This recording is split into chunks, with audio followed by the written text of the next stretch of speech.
eu vou conversar com uma vencedora. Ela é jogadora de futebol desde a adolescência e uma das primeiras atletas brasileiras a jogarem no Atlético de Madrid da Espanha. Eu estou falando da Ludmilla. Por trás de um sorriso largo, está escondida uma força de quem escolheu o caminho do sucesso. Foi nos gramados que a atacante da seleção brasileira de futebol encontrou a salvação de um destino que poderia se desenhar trágico. Ludmilla cresceu sem o carinho dos pais. O pai era alcoólatra e batia muito na mãe e nos filhos. Então, para livrá-las desse ambiente, a mãe preferiu deixar as irmãs em um orfanato. E eu fui conversar com ela para conhecer mais a fundo essa história. Eu tive uma infância difícil, porque eu cresci em um orfanato, né? E quando eu era pequenininha, minha tia me pegou ainda com 3 anos no orfanato. Eu lembro um pouco no orfanato que eles iam me visitar.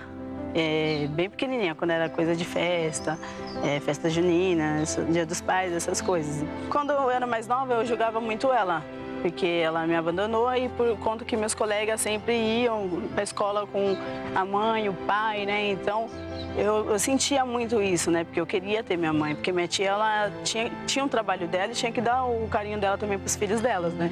Foi a tia quem tirou ela e a irmã do orfanato. Porém, a atleta teve que aprender a se virar desde cedo.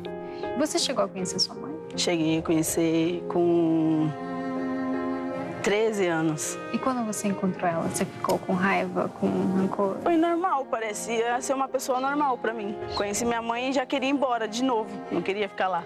Recentemente você falou numa entrevista que ir por um caminho ruim teria sido mais fácil. Como que você se achou no esporte? Como que você decidiu levar essa vida? Eu sempre tive os caminhos, desde pequena, para ir para um lugar errado, porque aonde eu morava era um bairro perigoso. Tinha os traficantes que era, tipo, eles trabalhavam com arma na nossa frente, vendendo droga. E eu também tinha amigas também que usavam droga, entendeu? Então eu tive muita chance de ir para esse caminho, só que eu via que não era para mim. Mas, infelizmente, a irmã não teve o mesmo destino. Para minha irmã, eu já tinha nítido que ela ia para esse caminho, porque ela não aceitava do abandono da minha mãe. Então, da minha irmã foi bem nítido e ela já buscava as drogas por conta disso, para esquecer essas coisas, né, que ela não aceitava. Se tem uma coisa que eu carrego hoje, é um pouco de culpa, porque eu deixei minha irmã ir embora e eu me culpo muito porque eu não estive nos momentos mais difíceis dela, que ela precisou muito de mim, em umas fases ruins que ela passou. Ela usava a lança e maconha. Aí depois foi avançando, ela foi pra pedra, né? Na época ela pediu pra mim ir com ela. Poderia, não sei se seria o mesmo caminho, nós duas, mas eu acho que se tivesse eu, acho que ela não teria esse final dela. A irmã, que na infância era inseparável, morreu em 2016 por causa das drogas. Ludmilla, você já está com uma carreira praticamente formada lá no exterior, já está há quase 3 anos morando em Madrid, né? Como é que é essa vida de um pouquinho de família aqui, um pouquinho de gente lá? Porque eu sempre vivi longe da minha família, né? Com 16 anos já tive que sair de casa e saber me virar. Uhum. Mas você consegue achar um parceiro, consegue conversar com alguém? É difícil. É difícil. Tem, tipo, homem que não aceita, né? Então, aí quer colocar limites e eu sou uma pessoa que não aceito limites, porque eu gosto de jogar bola, então vai ter que, sei lá, arrumar um jeito e gostar de futebol também.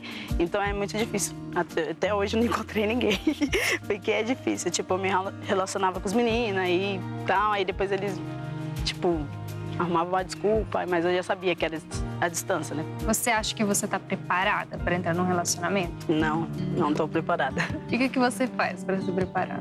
Eu preciso primeiro focar no meu futuro, porque eu também não quero me depender de ninguém. Eu quero ter minha casa, eu quero ter as minhas coisas. Aí depois que eu tiver isso, vamos ver, né? Vamos pensar. Eu pretendo ter 3 filhos, eu quero ter 3 filhos e casar também, mas eu acho que agora no momento não, acho que lá pra frente. Como minha prima fala, lá pros 30 anos você pensa nisso, então vamos ver. E a atleta ressalta que quer dar aos filhos o que não teve na própria infância. Eu quero dar aquele carinho de mãe verdadeira, né? Porque eu vou ter meus filhos, né? Eu não quero que eles passem pelo que eu passei, porque eu também não sei o dia da manhã, mas tudo que eu for fazer por eles, eu vou dar o meu melhor possível para eles terem uma boa educação, conhecer pessoas novas. É isso. Bom, o que me chamou a atenção, Cristiane, na história da Ludmila, quando ela falou que não está preparada, ela reconhece, não está preparada para entrar em um relacionamento agora, que ela diz que quer se preparar, focando na sua carreira, focando em ter uma casa, ter condições financeiras, basicamente, para não depender de ninguém. E então, que ela quer ter 3 filhos, né? Se não me engano, falou 3 filhos, e quer dar tudo para eles que ela não teve. Muito bem, só que vai ser difícil para a Ludmila também suprir para os filhos ou a sua futura família o que ela não conseguiu experimentar na sua infância, que foi a presença de uma mãe e de um pai. Então, muito mais do que a preparação financeira, Ludmila, é preciso fazer a preparação de como ela deve se comportar como esposa e como mãe também, porque ela hoje é uma profissional muito boa, por sinal, no que ela faz. Mas a preparação vai além de ganhar dinheiro, porque não dá para você comprar, assim como você sabe, né, que a presença faz falta. O seu pai não esteve presente, sua mãe não esteve presente. Então, a presença faz falta. Ainda que eles não estivessem presentes, mas mandado dinheiro para você, a falta seria a mesma. E você sabe, Renato, eu estava pensando, vendo a entrevista da Ludmila, que muitas pessoas, elas embarcam nessa decisão de, sabe, eu tenho que crescer, eu tenho que desenvolver, eu tenho que ter o meu dinheiro, eu tenho que ser independente, para depois, lá na frente, formar minha família. Por quê? Porque ela teve que fazer isso a vida toda. Ela teve que se cuidar. Ela teve que lidar com a ausência da família. Falta de apoio. Então, não é só a questão da mãe ficar ali falando para a filha, olha, você tem que trabalhar. Não é só isso, mas muitos jovens não tiveram a presença dos pais em casa porque estão trabalhando, porque estão ganhando dinheiro. E eles estão aprendendo a se virar. Eu tenho que me virar. É isso que eles estão aprendendo, é isso que eles estão recebendo dos pais. Não é uma educação necessariamente, mas é assim, você tem que se virar, cada um se vira. Cada um, então, assim, não dependa de ninguém, porque você não tem ninguém, na verdade. Você não tem mamãe e papai, porque mamãe e papai estão trabalhando. Sabe? E essa mensagem que não é falada, mas é mostrada para as crianças e os jovens, estão fazendo as pessoas ter esse pensamento.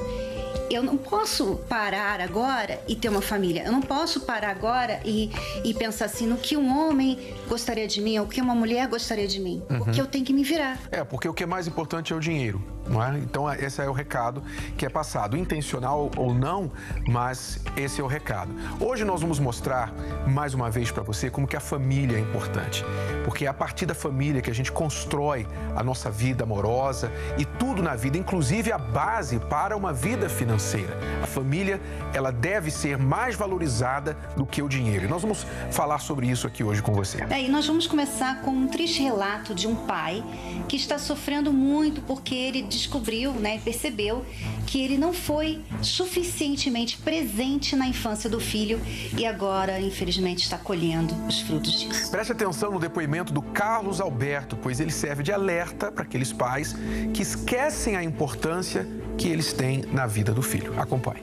Falta de preparo. Eu não me preparei para ser pai, né? Eu acho que esse Dia dos Pais vai ser o primeiro depois de mais de 9 anos juntos. Eu agindo pela emoção e apaixonado, aí acabou acontecendo por uma irresponsabilidade nossa. A primeira vez que ele se meteu em uma encrenca, né, grave, minha mãe acabou me avisando, né? Eu nunca imaginaria que meu filho com 14 para 15 anos já estava preso por conta de se envolver com roubo. Arrependimento.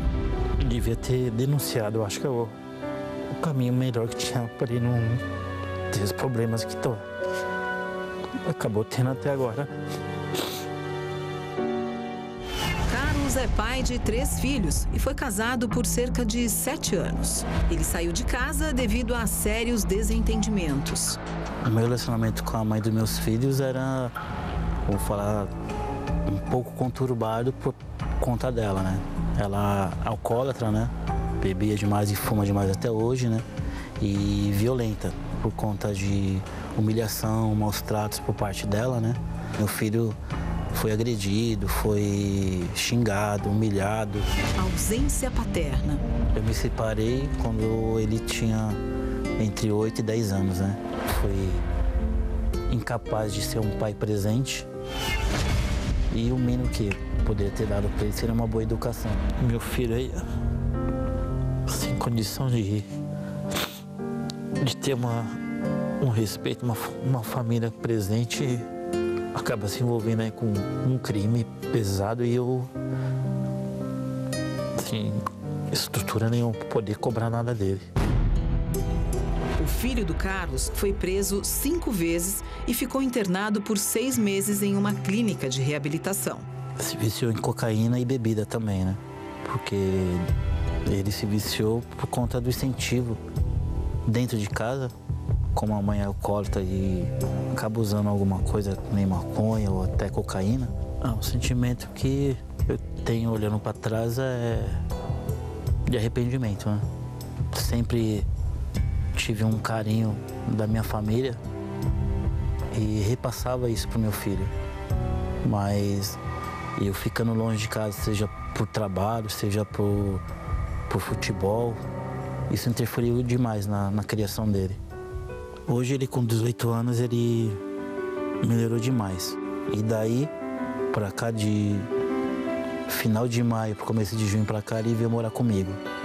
Pra mim isso foi, parece que mais do que um prêmio numa loteria. Isso me deu um sentimento de eu ainda posso corrigir meu filho, eu ainda posso não voltar atrás no tempo, mas o tempo que eu perdi não tendo presente com eles, pelo menos 6, 7 anos da minha vida não tendo presente, quem sabe agora eu consiga fazer ele ter uma outra visão da vida, impor limites e ele ser uma pessoa de bem, porque ele é um menino bom. Torcemos por você, Carlos, que tudo dê certo, segundo as suas intenções, seus objetivos, procurando se reunir com os seus filhos agora. Porém, a gente tem que pontuar, Cristiane, que não dá para criar uma família à distância, né? As pessoas precisam entender isso. Quando elas vão tomar uma decisão de divorciar, de separar, elas precisam entender as consequências para os filhos. Não dá para criar filhos à distância. Se não dá para criar filhos à distância, então o casal precisa entender que os filhos precisam que os pais estejam bem. Se o pai quer fazer parte da vida do filho, ele tem que estar próximo. E para estar próximo, ele precisa estar bem com a mãe e vice-versa, para que então isso possa ter um impacto positivo na vida da criança. Senão, é um ponto de interrogação. Alguns filhos vão reagir bem, né? Vão aproveitar aquilo ali como uma força, mas outros, na sua grande maioria, não vão reagir. É uma incógnita. Né? E assim, é muito provável que a criança desenvolva algum tipo de problema. Que às vezes ele não vai para as drogas, não se mete com amizades ruins, mas também tem a questão da depressão, a criança fica muito tímida, fica com outros problemas. Quer dizer, é claro que não é todos os problemas por causa da família desestruturada, não é isso. Só que você tem que entender o seguinte, que a família, ela é a estrutura da sociedade. Todo ser humano, toda pessoa, tanto mulher como homem, precisa dessa estrutura para trabalhar, para ser alguém, para ter sua casa, para ter qualquer coisa, para ter valores, para ter princípios. Ela precisa dessa estrutura. Quando ela não tem, tudo isso aqui que ela vai alcançar, que ela vai batalhar, fica muito mais difícil. Então, na escola, é muito mais difícil lidar com bullying, é muito mais difícil estudar, é muito mais difícil lidar com os complexos, tá? Sabe? Então, tudo que qualquer pessoa passa sem essa estrutura, fica mais difícil. É aí que está o problema. Por isso que a gente não pode dizer todo mundo que não tem uma família vai ter problema, mas ela tem que batalhar mais do que aquela que tem o papai e a mamãe presente em casa. Vamos usar o caso da Ludmila, por exemplo, a jogadora no início do programa. Ela escolheu um bom caminho, mesmo não tendo os pais presentes, a sua tia depois a adotou praticamente. Ela escolheu o caminho do bem, seguiu a profissão no jogo de futebol, está indo muito bem. Porém, lá na frente, ela diz que quer formar uma família, quer ter 3 filhos. Só que ela não teve referência de pai. Ela teve a referência, talvez, de mãe no papel da tia, mas, ao mesmo tempo, ela falou que não era a mesma coisa, não é? Mas como que ela sabe que não era a mesma coisa se ela não teve a referência? Então, ela quer formar uma família, mas não tem referência a respeito disso. Então, novamente, a chance, a probabilidade de ela errar lá na frente, como esposa, como mãe, é muito grande. Então, a pessoa fica fragilizada, a sociedade fica fragilizada, e então, mesmo as conquistas profissionais, elas não compensam por isso, porque isso não é dinheiro que vai trazer. Agora, nós vamos continuar falando de família e da importância que isso é em nossa vida amorosa, mas a pergunta é, o que acontece quando aquela família perfeita, que é referência para todo mundo, desmorona? Nós vamos conhecer agora 2 histórias, a da Érica e a do Wagner. Eles passaram por muita coisa até se conhecerem e também tinham algo em comum. Uma brecha aqui dentro, uma brecha interna enorme dentro deles, causada pela destruição que aconteceu na família de origem dos 2. E a psicóloga Elizabeth Monteiro vai nos ajudar a entender o estrago que essa situação causa nas pessoas. Acompanhe. A minha infância até os 6 anos foi, assim, tranquila. Família perfeita, pai, mãe, irmão. Só que aos 6 anos que toda essa imagem de família perfeita eu praticamente perdi. Foi quando eu vi ali o meu pai diferente, minha mãe tratando meu pai diferente, que foi quando ela me contou que ele havia traído. Meus amores, venham aqui com a mamãe. Vem.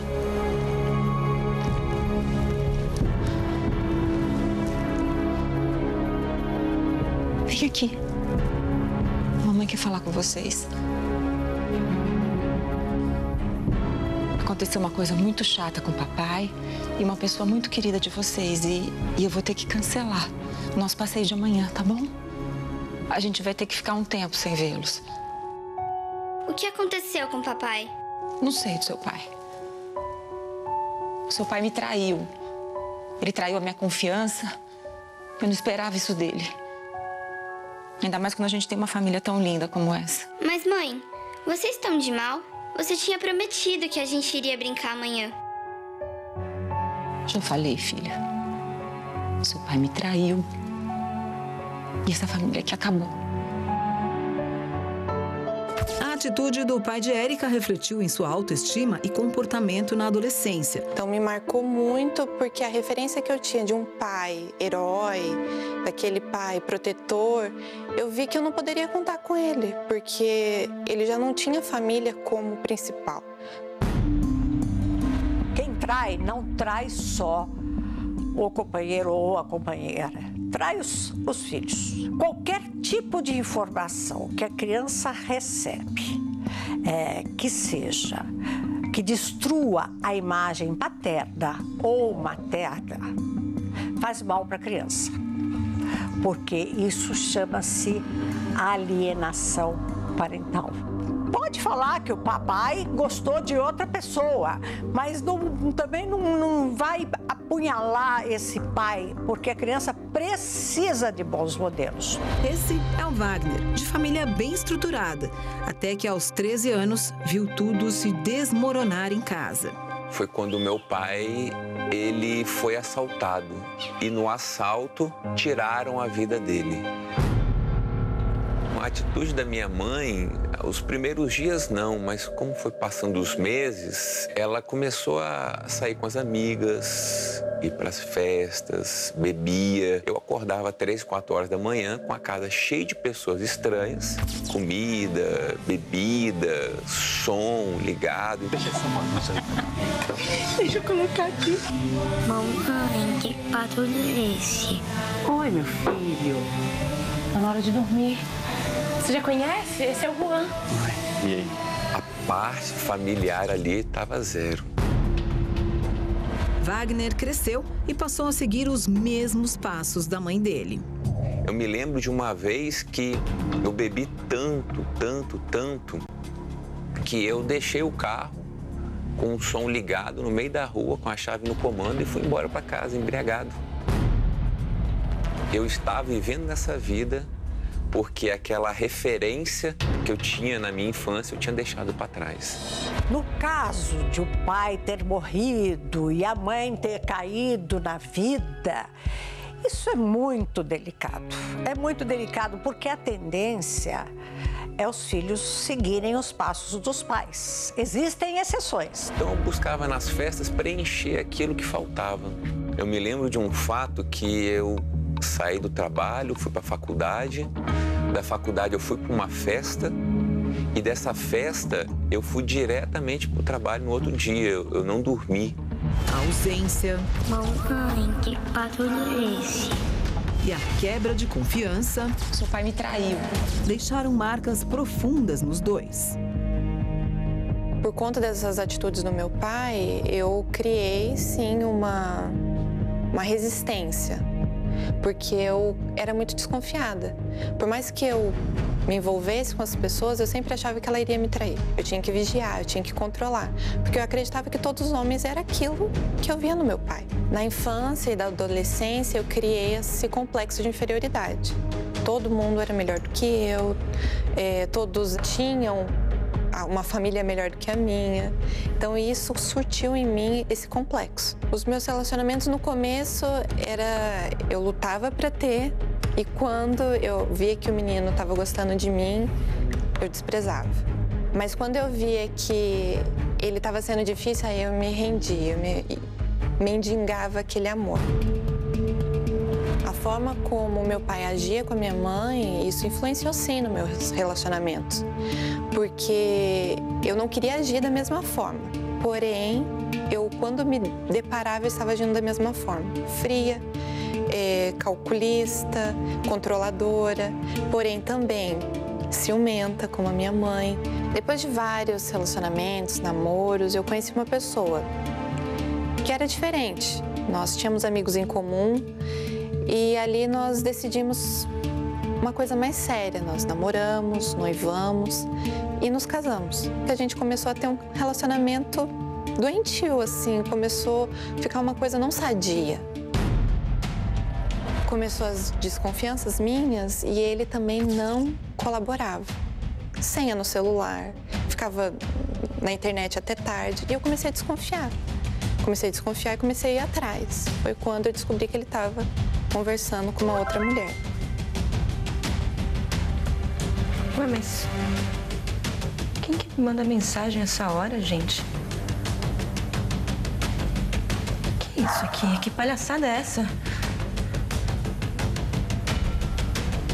Não tem importância, meu amor. Eu sei que é difícil você sair daí às vezes, mas a gente se encontra amanhã. Sofia, quem é Sofia? Amor, eu tô com saudade. Inventa uma desculpa pra Oi, amor, você tá aí? Então era por isso?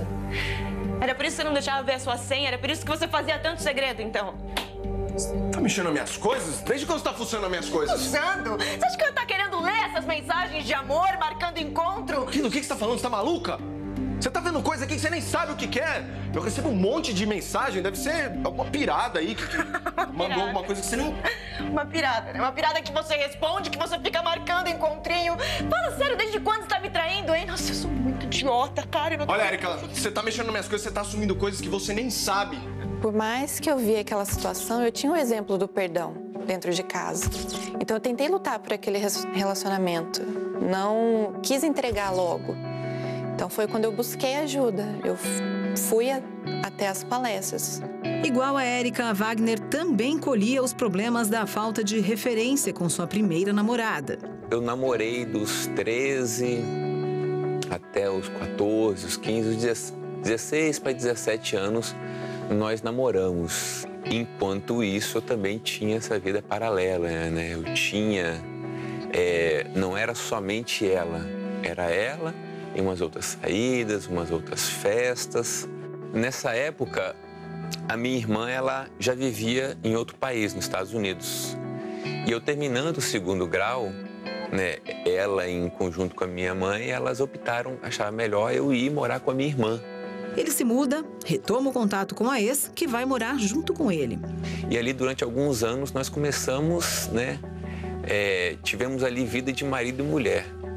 Até quando houve um desentendimento dela para com a minha mãe, com a minha irmã. Oi, Wagner. Eu preciso falar com você um assunto um pouco sério. Mas senta, é claro, vamos conversar. Eu até achei estranho que você veio aqui hoje. Não sei muito como te falar isso, mas enfim. É sobre sua namorada, essa garota que você trouxe pra cá. Ela tá fazendo muita coisa errada. Como assim, coisa errada? Eu já tava desconfiada há um tempo, mas agora eu tenho como provar. Dá uma olhada nisso aqui. Como é que você descobriu isso? Eu já tava de olho nela, né? Enfim, a gente mora fora do país e a gente tem que confiar em quem coloca dentro de casa e essa garota mente demais. Ela não deve explicações disso. Wagner, ou você manda essa garota embora, ou você esquece da gente. Decidido a ficar ao lado da família, Wagner termina o relacionamento e volta para o Brasil, novamente para a vida de solteiro. Aí ele se apaixona e vive um casamento de 2 anos, marcado por brigas que o levam ao divórcio, até que conhece uma nova mulher. E eu convidei essa moça para sair, para ir em um determinado show, né, numa festa. E ela me respondeu, não, eu não vou nessa festa porque eu participo de algumas palestras, né? Eu tenho esse compromisso e isso não é legal. Foi onde eu perguntei, mas que palestra é essa? Que lugar é esse que você vai? Foi aonde ela me falou. E eu disse assim, eu vou nesse lugar com você. Mas eu percebi que nas palestras eu aprendi uma coisa. E ela me falava outra coisa. Onde eu parei, analisei, eu falei assim, olha, não dá mais. Não dá mais pra gente continuar esse relacionamento porque vocês falam uma coisa e eu estou aprendendo outra coisa diferente. Então é melhor a gente deixar por aqui. Foi onde eu abri mão desse terceiro relacionamento sério para estar me envolvendo mais e colocar em prática aquilo que eu vinha aprendendo. Nesse período, Érica continuava buscando ajuda nas palestras para curar feridas do passado. Então, ali eu consegui ter uma estrutura que aos 6 anos eu não tive. E participando das palestras, né, colocando em prática os ensinamentos, eu vi a oportunidade novamente de estar constituindo uma família, de colocar em prática aquilo que eu tinha vivido lá atrás, na minha infância. Ninguém casa para se separar. Ninguém casa já pensando, esse casamento vai ter um prazo de validade. Todo mundo casa para ser feliz. Eu queria ser diferente, fazer uma história diferente da minha mãe, mas eu me vi na mesma situação. Um casamento sendo... E pior, porque o meu acabou. E eu tendo que carregar ali aquela palavra, divorciada. Então, era uma vergonha. Então, eu vi novamente uma chance. Eu vi ali uma luz no fim do túnel. Poxa, pra mim tem jeito.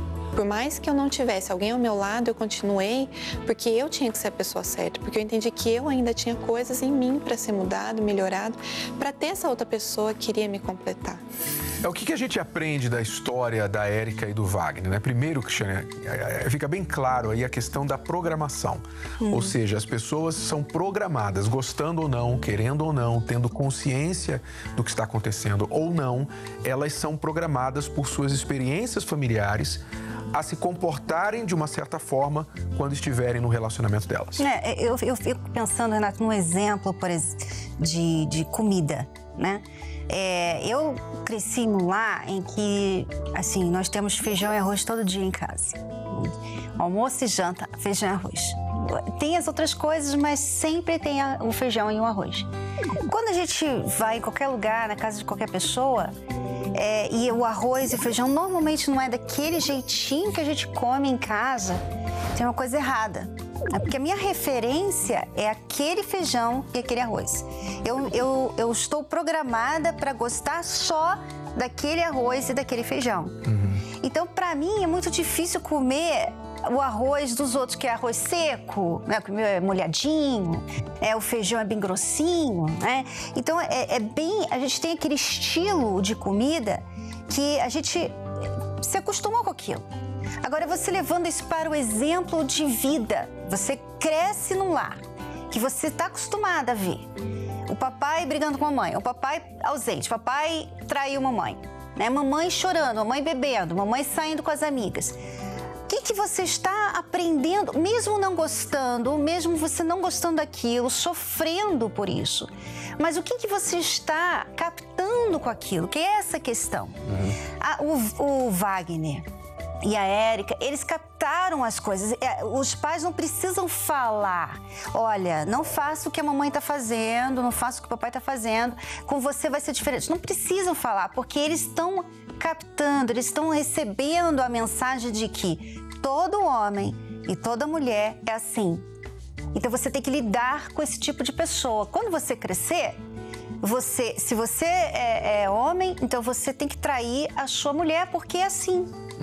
Olha só que a mulher se desvaloriza, né? No caso do Wagner, vendo a mãe lá saindo com um monte de gente, bebendo e tal. Então ele viu. Então a mulher é para se desvalorizar, é para usar, né? A Érica viu que no pai, homem é assim, ele trai. Ele não vai ser fiel a você. Então você tem que ir já, né, com medo de entrar em qualquer relacionamento. Não se entregue. Ou não tentar impedir, controlar, como ela fazia, ciúme, ser ciumento, tentar impedir que aquilo aconteça. Porque aquilo está ali no fundo da sua mente. A pessoa está programada para ter comportamentos que são prejudiciais para o relacionamento. Então, a solução para isso é você entender que isso está acontecendo em primeiro lugar. Em segundo lugar, você entender que é possível você reprogramar isso. E foi isso que eles fizeram quando eles buscaram ajuda nas palestras da Terapia do Amor. Veja agora como que eles estão depois dessa reprogramação, essa cura interior, o que nós chamamos da reconstrução do eu. Acompanhe. E eu, frequentando as palestras, né, buscando uma pessoa para estar ao meu lado, né, e a Érica também com o mesmo objetivo, um amigo que me conheceu no estado do Espírito Santo, logo passando 3, 4 meses, também conheceu a Érica aqui em São Paulo. E aqui ele falou de mim para ela e falou dela para mim, então nós nos conhecemos, né, e ambos nesse mesmo objetivo, que é constituir uma família. Foi um namoro tranquilo, foi um namoro onde nós nos conhecemos, nós vimos que os nossos pensamentos batiam, que tínhamos o mesmo foco, a mesma direção. A diferença desse namoro para os anteriores é que nós já começamos na forma correta. Porque não era apenas um lutando, né? Eram as duas pessoas lutando com o mesmo objetivo, de fazer a outra pessoa feliz. E hoje, diante de tudo que eu passei, hoje eu sou uma pessoa totalmente transformada. Porque daquela pessoa insegura, hoje eu sou uma pessoa segura, hoje eu sou uma pessoa que eu sei me colocar no meu lugar. Tenho muitas coisas para mudar, mas através de tudo aquilo que eu aprendi, eu tenho tido uma direção. Então hoje eu tenho paz, hoje eu sou feliz comigo mesma, que antes eu não era. Eu confio no Wagner, não tenho motivos para desconfiar dele, porque o caráter dele me mostra isso, as atitudes dele me mostram isso. E eu sou confiante comigo mesma também. E hoje nós podemos ajudar as pessoas e ser exemplo para outras pessoas. Se ela quiser ser feliz na vida amorosa, ela pode. Então, para quem é de São Paulo, se organize para estar nas palestras presenciais da Escola do Amor, que acontecem toda quinta-feira, às 10 da manhã, 3 da tarde e 8 da noite, no Templo de Salomão. E agora vamos ajudar a Ana. Ela está casada há 3 meses, o que deveria ser uma lua de mel, mas está mais para pesadelo. Como eles já chegaram às vias de fato e para preservar a identidade do casal, nós não vamos mostrar o rosto deles, nem chamá-los pelos nomes. Vamos chamá-la de Ana. Então, Ana, bem-vinda ao programa. Como que nós podemos ajudá-la? Obrigada. Bom, eu tenho uma dúvida, assim, se eu continuo nesse casamento ou não. Por conta do que eu levo muito a sério os votos que eu fiz perante o altar e por conta do que eu tô vivendo no dia a dia, né? Que a relação, ela se transformou, né? Eu falo que ali virou um campo de batalha. Antes de você continuar, Ana, a gente vai acompanhar um pouquinho aí o início da história de vocês e a gente já volta aqui para conversar com você. A falta de um pai presente na minha vida afetou sim a minha vida pessoal. Hoje eu sei que eu estava em um relacionamento abusivo. É um jogo psicológico muito louco que você entra e é difícil de sair. Eu tive um relacionamento há mais ou menos uns 3 anos atrás que eu me apaixonei bastante, né? E com essa pessoa eu quis casar. Eu larguei meus estudos, eu larguei meu trabalho, eu me afastei de amigos, né? E eu vivia só para ele. Eu me sentia uma mulher controladora, eu me sentia uma mulher louca, porque ele falava isso, ele conduzia as coisas para que eu me sentisse desse jeito. Eu emagrecia, eu não comia, né? E eu não tinha força para tomar banho, não tinha força mais para nada, eu só chorava. Com o término desse relacionamento, eu fui buscando algumas alternativas para superar, para sair do fundo do poço, né? Então, numa dessas eu voltei a dançar. Então, um dia eu fui ajudar um amigo meu a dar aula. E quando eu cheguei nessa aula, eu tive esse lance de amor à primeira vista. Foi uma coisa, assim, ímpar, que eu nunca senti antes. O primeiro pensamento que veio na minha cabeça foi assim, eu vou casar com ele. Eu não tinha nem um mês de casada, ele me agrediu. Diz ele que eu que comecei. No que eu gritei mais alto perto do ouvido dele, ele me deu um soco. Ele me bateu como se ele estivesse batendo em um outro homem na rua. Dói na alma. A dor física é tipo, você põe um gelo, você passa uma pomada, toma um remédio e passa. E a dor da alma, não. Ele continua me agredindo. Ele joga as coisas em cima de mim. Tem dias que voltar pra casa é a última coisa que eu quero. A gente nunca acredita que a gente corre o risco de morrer. Eu não consigo identificar se eu tô num relacionamento abusivo, se eu cair de novo num relacionamento abusivo. Mesmo apanhando, eu não consigo aceitar, eu não consigo acreditar. Bom, Ana, essas agressões aconteceu uma agressão física em algum momento, logo após o casamento, mas após isso continuam as agressões verbais, é isso? Tanto verbais quanto físicas também. Ainda continuam as agressões físicas? Sim. Vocês dois se agridem ou ele te agride? Os dois. Ok. E essas agressões são decorrentes de quê? Tem sempre uma razão principal ou não importa o quê? Então, o Renato chegou a um ponto que tudo virou motivo de briga, né? Eu olho pra ele, eu tenho raiva, eu tenho mágoa, é uma confusão de sentimentos. Então, assim, as coisas do dia a dia, por exemplo, bagunça de casa vira motivo de briga. As contas são o maior motivo de brigas, né? E tudo virou motivo de briga. Ana, vamos voltar um pouquinho. Como é que vocês se conheceram? Você falou no VT que a primeira vez que o viu já foi amor à primeira vista. E aí você logo já falou que vocês se casaram. Quanto tempo vocês ficaram nesse namoro? Nós namoramos 1 mês. E casou já? E a gente fez um contrato de união estável, a gente começou já a morar junto. E depois de 9 meses a gente casou bonitinho, no civil, no religioso. E esses problemas começaram depois de casado ou já quando vocês foram morar junto? Depois de casada. E é por isso que eu fico muito em dúvida, porque eu já morava com ele antes e eu não conhecia esse lado agressivo, né? Isso apareceu depois do casamento. Esses problemas que você falou de financeiros, que são os maiores, né? Que causam maiores brigas, começaram também depois que vocês se casaram ou já tinha antes? Depois do casamento, porque as contas do casamento ficaram, né? A gente parcelou, foi feito empréstimo, cartão de crédito. E fica caro casar, né? Então a gente acabou brigando por conta dessas dívidas. Você não precisa ter aquele tipo de vestido, aquela festa, você não precisa gastar assim, tá? Por mais que essas pessoas que são muito conhecidas gastam, isso não quer dizer que todo mundo tem que gastar também, tá? Então aqui vai a dica da Escola do Amor. Por favor, não crie mais problema para o início do casamento, porque, Ana, isso aí, você entende o que a gente está falando? Isso aí foi um pouquinho de agravante para a situação de vocês, né? Primeiro que vocês não se conheciam muito bem quando vocês foram morar juntos, né? Que isso aí também é um outro fator que é bom a gente também, inclusive o livro Namoro Blindado está aqui em cima da mesa, e eu acho que é importante a gente deixar aqui assim, mais à vista, porque você quer casar com uma pessoa ou ir morar junto com ela, você devia ler, ler o livro, porque são errinhos, né?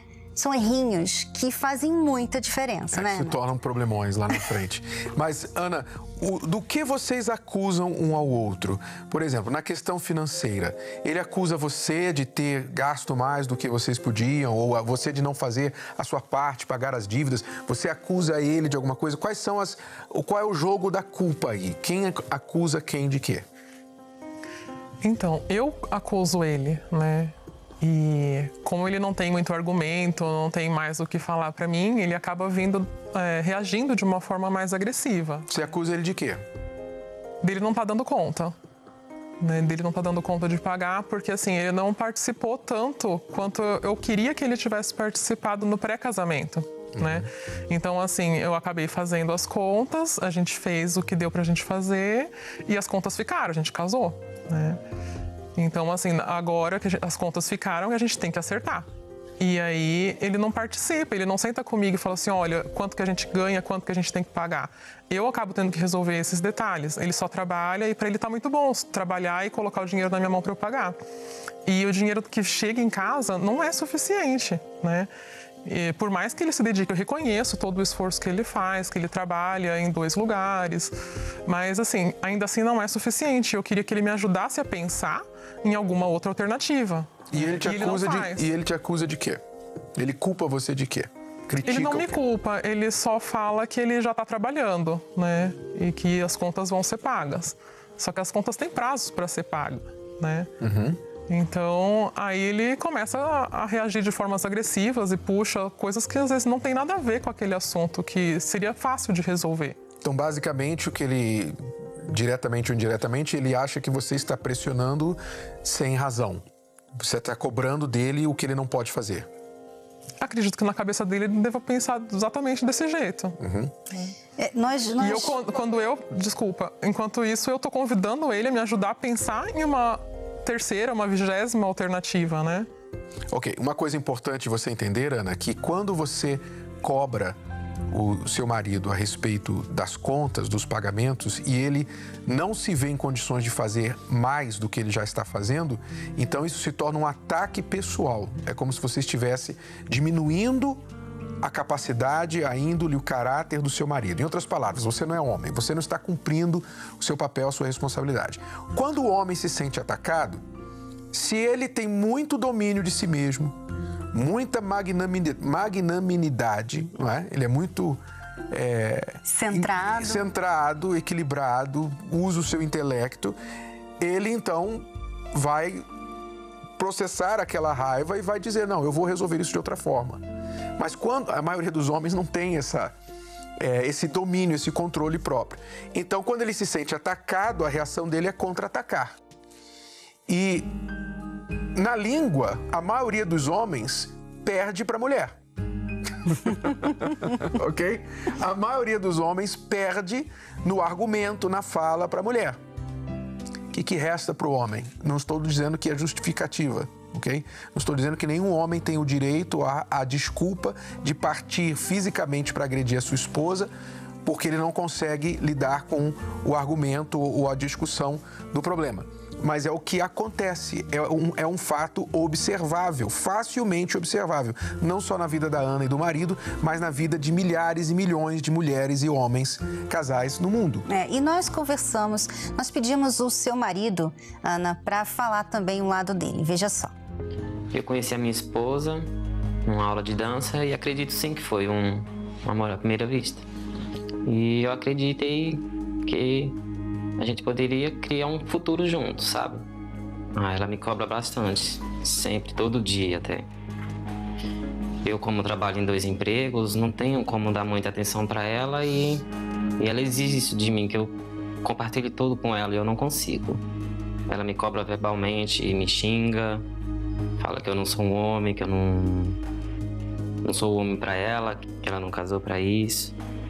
A gente não consegue ter uma conversa. Ela não entende que eu estou trabalhando, que estou indo buscar o nosso sustento da nossa casa, pagar nossas dívidas. Ela só quer estar certa e eu sempre errado. E para isso dar certo, eu tenho que dar razão para ela, ou dou a razão para ela, ou então é o divórcio, que ela sempre fala. Nas nossas brigas, ela pede divórcio.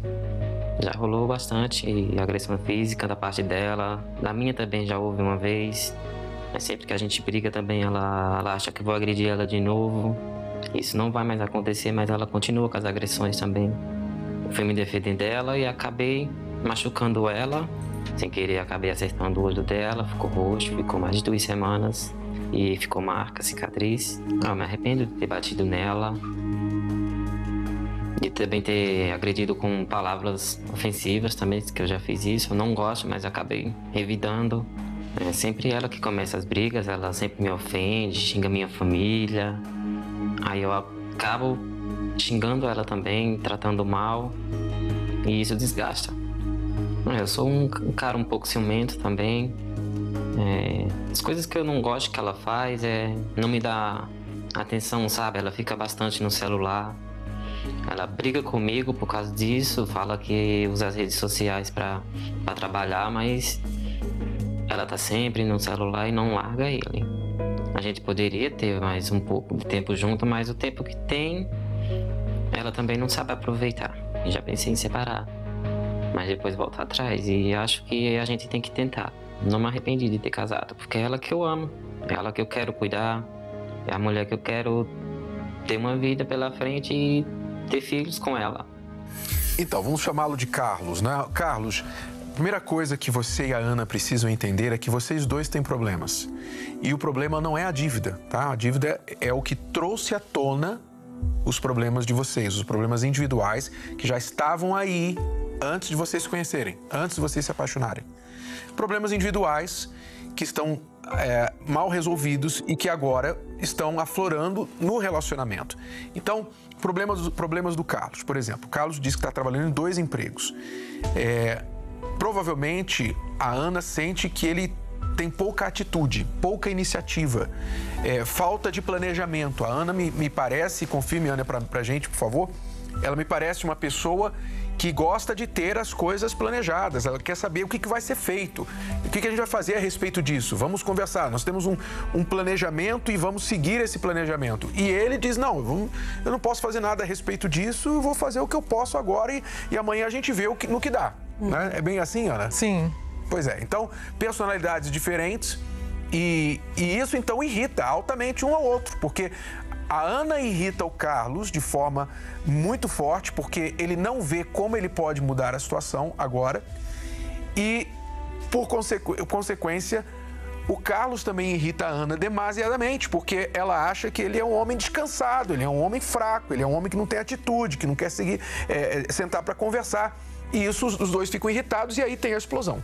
E agora, a verdade é que se, por exemplo, vocês se separassem, Ana, você ainda ficaria com essas dívidas, não é? Sim.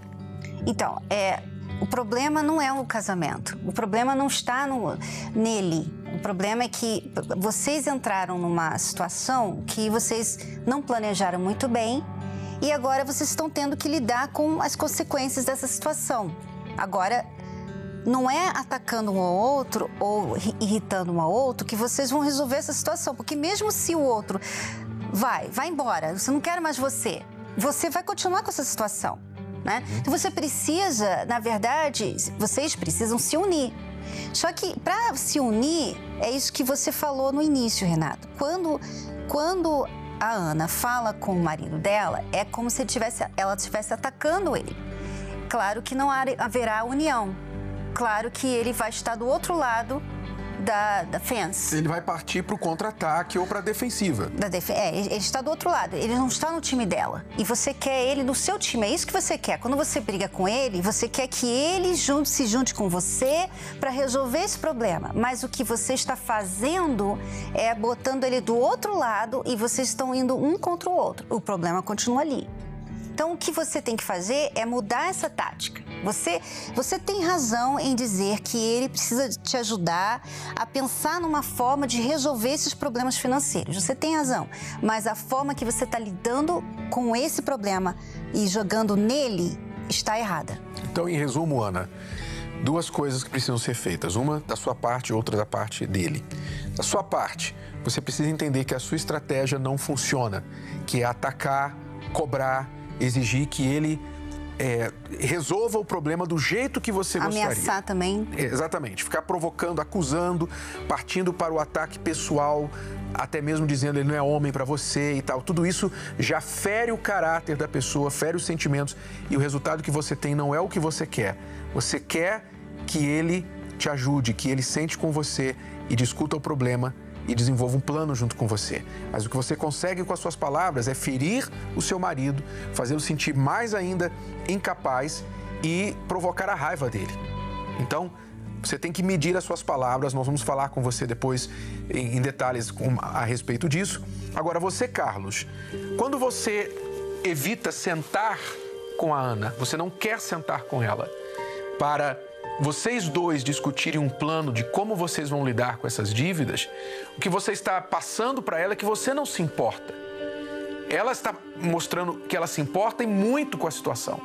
E você está dando de ombros. Você está dizendo, eu não posso fazer nada, então fica aí, eu já estou trabalhando 2 empregos e tal. Tudo que você precisa, Carlos, na verdade é muito simples. Não vai custar mais 1 centavo. Não vai custar 1 centavo, R$1, você fazer o que a Ana está pedindo de você. Sentar com ela, ser homem, sentar com ela e dizer como que nós vamos resolver esse problema. Olhar o problema, entender o problema e, em comum acordo com ela, dizer, bom, aqui é o que nós podemos fazer, é o que eu proponho, vamos discutir o que podemos fazer a respeito desse problema. É isso que ela precisa. Uma vez tendo esse plano, vocês dois vão ter de aderir ao plano. Vocês vão ter de seguir ao plano, que vai envolver sacrifícios, vai envolver esforços, cortes de despesas aqui ou dali. Vocês vão ter que fazer o plano de vocês financeiro. Mas uma vez o plano no papel, é seguir. Então, chega de desprezar, de dar de ombros, de fugir da DR. Não adianta você fugir. Você tem que enfrentar. E tem que ser o homem para enfrentar esse problema e conversar com a sua esposa a respeito. Tá bom? Então, dos dois lados, tem que haver essa mudança. Tá disposta, Ana? Sim. O que você tem a dizer a respeito do que ouviu até aqui? Olha, eu agradeço muito, né? Toda dica, ela é válida. Muita coisa acontece no dia a dia. E, assim, eu penso muito na questão do divórcio na hora da briga, né? Eu desafiei meu marido, eu falei assim, olha, se a gente conseguir ficar 1 mês sem brigar, porque parece que a briga virou rotina, igual você acorda e vai lavar seu rosto, a gente tem que brigar todos os dias. E eu não quero isso pro meu casamento. Eu não quero viver um casamento de briga e nesse nível de briga. Então eu me sinto confusa, eu penso muito em divórcio, né? Mas ao mesmo tempo, como eu falei no começo do programa, eu levo muito a sério os votos que eu fiz no altar, né? Então eu não conseguia identificar sozinha se isso é uma fase de adaptação do casamento e veio junto com essa questão do financeiro, ou se eu tinha entrado mais uma vez em um outro relacionamento abusivo, né? Como eu já vivi outros relacionamentos. Mas eu vou continuar levando a sério os votos que eu fiz, eu vou continuar tentando. Eu desafiei ele, a gente ficar 1 mês sem brigar, então vamos ver como que a gente vai desenvolver. Eu agradeço as dicas, eu vou tentar mudar a forma de eu falar com ele, porque eu não quero realmente ficar apanhando dentro de casa. Não, você de forma alguma deve se sujeitar a apanhar, de forma alguma. E nós não estamos de maneira alguma endossando essa atitude ou justificando essa atitude da parte do Carlos. Carlos, nosso conselho para sua esposa é que se você encostar a mão nela mais uma vez, ela te reporte para as autoridades. Esse é o nosso conselho aqui para ela, para você, Ana. Você jamais deve suportar isso, nem da parte dele e muito menos da sua, porque você disse que é das duas partes. Então, nem de nenhuma parte. Agora, vocês têm que entender que vocês estão recorrendo à agressividade como uma ferramenta para lidar com o problema, que vocês não sabem como resolver. Então, é comum, quando a gente está com raiva, a gente recorrer à agressividade para tentar resolver alguma coisa, mas não resolve, a agressão não resolve. O que precisa é você entender, não é por aí. Eu vou parar de provocar a raiva do meu cônjuge e vou procurar a solução por outro caminho.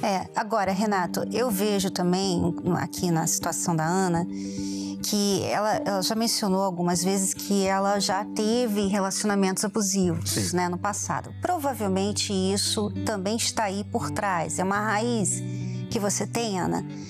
E por isso você vai para agressão, é por isso que você vai para essa forma de falar, porque dentro de você provavelmente tem uma raiz que alimenta essa sua reação à atitude do seu marido. E por quê? Porque tá ali aquela raiva contida, aquele trauma, aquele medo de sofrer de novo, aquele medo de ser abandonada, aquele medo de ser usada, de passar pelo que você passou. Então, aqui esse medo tá aí dentro e ele tá gerando esses comportamentos. Então, por mais que você aqui, na Escola do Amor, ouça que você deve ter cuidado com a forma de você falar, a raiz tá aí e se você não arrancar essa raiz, amanhã, quando vocês brigarem, você vai ser agressiva de novo com as suas palavras com seu marido. Então, eu vejo que ela precisa de uma cura interior. Ela precisa curar esse passado, isso que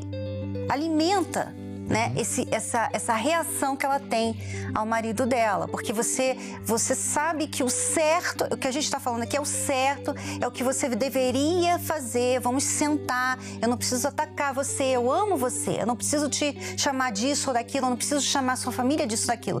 Mas na hora H, você tem esse outro comportamento e eu imagino que seja desse seu passado. Por isso que eu sugiro que você busque ajuda espiritual, uma ajuda interior, que é mais do que uma dica que nós podemos dar aqui. Exato. E também o livro Casamento Blindado vai ajudar você e o seu marido a identificarem as raízes dos problemas de vocês, como instalar um para-raios, né, para lidar com a raiva na hora da raiva, que a gente chama no livro de instalar um para-raios no casamento.